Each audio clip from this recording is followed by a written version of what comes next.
Malayo man sa kanilang pamilya, buhay pa rin ang Thanksgiving spirit ng mga astronaut sa International Space Station.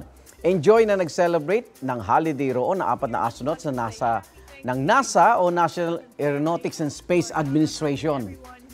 Literal na out of this world ang kanilang Thanksgiving meal. In zero gravity, pinagsaluhan nila ang vacuum-packed version ng smoked turkey, Brussels sprouts at iba pang pagkain. Kabi-kabila naman ng Thanksgiving Day parade sa Amerika. Gravity-defying ang floats na yan sa Chicago, Illinois. Mas ramdam pa ang festivities dahil sa marching bands at mga pumaradang suot ang costumes. Inaabangan din ang malalaking floats sa tao ng parada sa New York. Meron ding giant balloons ng ilang cartoon at anime characters. Igan, mauna ka sa mga balita, mag-subscribe na sa GMA Integrated News sa YouTube para sa iba't ibang ulat sa ating bansa.